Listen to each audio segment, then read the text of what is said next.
Welcome back guys. Crypto के हवाले से कुछ बड़ी इंपॉर्टेंट गाइस अपडेट्स हैं जो मुझे आपके साथ शेयर करनी है। ये जो आपको बिटकॉइन का चार्ट नज़र आ रहा है, ये 4 घंटे के टाइम फ्रेम में बिटकॉइन का एक डायमंड पैटर्न बन रहा था जो कि ट्विटर के ऊपर लोग शेयर भी कर रहे थे और यहाँ पे मुख्तलिफ पैटर्न बना के इसके ऊपर बात कर रहे थे। तो यहाँ पे बिटकॉइन का जो एक ब्रेकआउट है ऊपर की तरफ एक्सपेक्ट किया जा रहा था, लेकिन गाइस बिटकॉइन ने इसको नीचे की तरफ ब्रेक किया और रिसेंटली अगर आप बिटकॉइन की प्राइस देखेंगे तो बिटकॉइन ने गाइस यहाँ से $1,02,000 का लो लगाया। उसके बाद बिटकॉइन की प्राइस जो है दोबारा यहाँ से रिकवर हुई और यहाँ पे बिटकॉइन का जो चार्ट है मैं आपको दिखाता हूँ। बिटकॉइन की यहाँ से जैसे ही 50 पीरियड मूविंग एवरेज से नीचे बिटकॉइन गया तो यहाँ से बिटकॉइन के अंदर आज बड़ा वॉल्यूम लगा और बिटकॉइन की प्राइस जो है ऑल द वे 1,01,000 से $1,06,000 तक की बिटकॉइन की जो प्राइस है ऊपर गई। और अभी ये जो पैटर्न आपको नजर आ रहा है डायमंड पैटर्न, अभी तो ये इनवैलिड हो गया है और अभी यहाँ पे अगर हमें इसको रिमूव भी कर देते हैं तब भी जो बिटकॉइन की 50 पीरियड मूविंग एवरेज है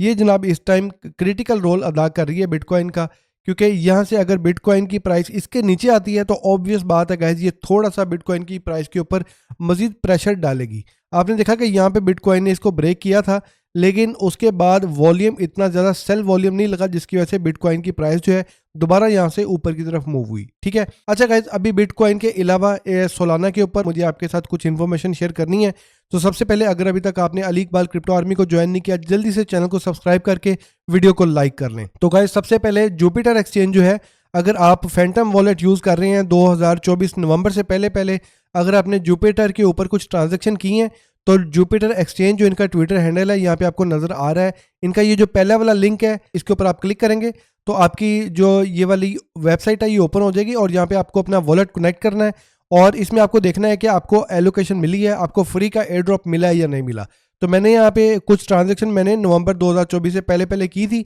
तो यहाँ पे मैंने अपना वॉलेट जो है वो ऑलरेडी कनेक्ट किया है और वॉलेट कनेक्ट करने के बाद आप यहाँ पे देख सकते हैं कि मुझे यहाँ पे 50 कॉइन जो है वो जुपिटर एक्सचेंज के मुझे मिल गए हैं और इसकी जो प्राइस है 85 सेंट के पास है, तो यानी 35-40 डॉलर जो है ना यहाँ पे फ्री में इन्होंने मुझे दिए हैं। ठीक है, और अगर आपने ट्रांजेक्शन ज़्यादा की हैं और इनकी जो गवर्नेंस है उसमें आपने पार्टिसिपेट किया है, वोटिंग की है, तो उसमें आपको कॉइन्स की एलोकेशन जो है ना ज़्यादा मिली होगी, तो वो आप ज़रूर जाके चेक कर लें। अच्छा गाइज, इसके अलावा अभी जो सोलाना की प्राइस है गाइज, सोलाना के ETF की बात हो रही है, उसकी जो एप्लीकेशन है वो ऑलरेडी सबमिट भी हुई है। पिछले दिनों हमने ये भी देखा कि सोलाना की ETF की एप्लीकेशन अप्रूव नहीं हुई, लेकिन भाई अभी जिस तरह ट्रंप आ गए हैं और ट्रंप ने भी अपना मीम कॉइन जो है वो इथेरियम के ऊपर लॉन्च नहीं किया, किसी और ब्लॉकचेन के ऊपर लॉन्च नहीं किया, बल्कि सोलाना को प्रेफर किया। ठीक है, क्योंकि सोलाना की ट्रांजैक्शन फी कम है, सोलाना के अंदर लिक्विडिटी ज़्यादा है, सोलाना के अंदर ट्रेडर बड़े बैठे हैं जो कि ऑन चेन ट्रांजेक्शन्स करते हैं और मीम कॉइन की ट्रेडिंग करते हैं। तो इसी वजह से जो ट्रंप का कॉइन है वो अच्छा खासा पंप हो गया था। और यहाँ पे गाइस जो सोलाना का एक पैटर्न है, ये मेगा फाउंड पैटर्न जो है सोलाना का, यहाँ पे एक दिन के टाइम फ्रेम में आप देखेंगे तो आपको नजर आएगा और यहाँ पे सोलाना की जो प्राइस है $312 का एक जो हाई है वो एक्सपेक्ट किया जा रहा है। और गाइज ये कोई ज़्यादा इतना मुश्किल भी नहीं है, क्योंकि आपको पता है कि भाई सोलाना का जैसे ही ETF जो है अप्रूव होता है तो सोलाना का $300 जो है वो ऑन द वर्ज पड़ा हुआ है, क्योंकि सोलाना ने रिसेंटली आपको पता है कि अपना ऑल टाइम हाई भी ब्रेक किया हुआ है और यहाँ से बस एक मोमेंटम और एक सेंटिमेंट चाहिए और एक बड़ा वॉल्यूम चाहिए और मार्केट में थोड़ी सी फोमो फैलने की देर है, सोलाना का जो $300 है वो यहाँ पे हिट हो जाएगा। आपने देखा कि पिछले दिनों भी सोलाना जो है 280-90 के पास तो फिर ही रहा था, तो जैसे ही सोलाना का $300 ब्रेक होगा तो सोलाना गाइज यहाँ से मजीद बुलिश हो जाएगा। और यहाँ पे गाइज इथेरियम को अगर आप 2 वीक के टाइम फ्रेम में देखें तो यहाँ पे इथेरियम का इन्वर्स हेड एंड शोल्डर का जो पैटर्न है ये आपको नजर आएगा, जो कि अभी कंप्लीट होने वाला है और इसके अंदर अभी 4 हफ्ते मजीद चाहिए। 4 हफ्ते बाद ये जो इथेरियम का एक इन्वर्स हेड एंड शोल्डर का जो पैटर्न है, इथेरियम को गाइज इसको ब्रेक करना है और इथेरियम अगर इसको बड़े वॉल्यूम सपोर्ट के साथ ब्रेक करता है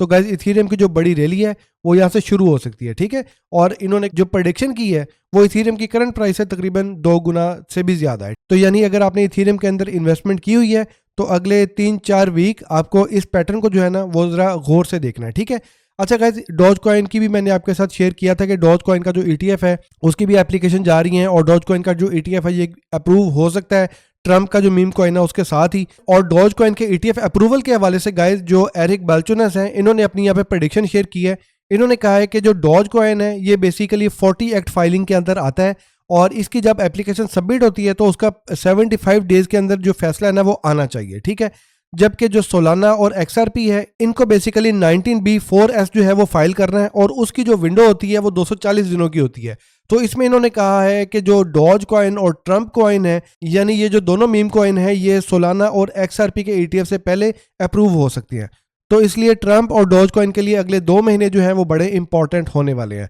और यहाँ पे गैस जो ब्लैक रॉक के CEO है जिनका नाम है लैरी फिंक, उनकी जो एक स्टेटमेंट है बड़ी वायरल हो रही है, जिसमें इन्होंने प्रेडिक्शन की है कि भाई बिटकॉइन की जो प्राइस है वो आने वाले वक्त में 5 लाख, 6 लाख, 7 लाख डॉलर को भी हिट कर सकती है। क्योंकि आपको पता है कि पूरी दुनिया के जो इन्वेस्टर हैं उनको बेसिकली एक ऐसा हेज चाहिए होता है जिसमें वो इन्वेस्ट करके ट्रेडिशनल मनी से ज़्यादा उनको रिटर्न मिले। तो यहाँ पे दुनिया में जो मार्केट कैप के टॉप के बड़े एसेट्स हैं उनमें स्टिल बिटकॉइन के अंदर दुनिया के जो बड़ी एसेट मैनेजमेंट कंपनीज हैं उनके जो रिप्रेजेंटेटिव्स हैं, उनके जो टॉप लेवल के लोग हैं, वो स्टिल बिटकॉइन को बाकी एसेट से बेहतर समझ रहे हैं और बिटकॉइन के अंदर स्टिल उनको एक बड़ा ज़बरदस्त मोमेंटम फ्यूचर में नजर आ रहा है। ठीक है, क्योंकि भाई आपको पता है कि बिटकॉइन जो है वो डिफ्लेशनरी है और अब बिटकॉइन और क्रिप्टो के ऊपर अमेरिका के अंदर आपको पता है कि रूल्स एंड रेगुलेशन और इसके लॉज के ऊपर भी काम हो रहा है। और जैसा मैंने आपको बताया था कि SEC के जो नए चेयरमैन आए हैं उन्होंने ऑलरेडी एक टास्क फोर्स बनाई है क्रिप्टो के रूल्स एंड रेगुलेशन के हवाले से।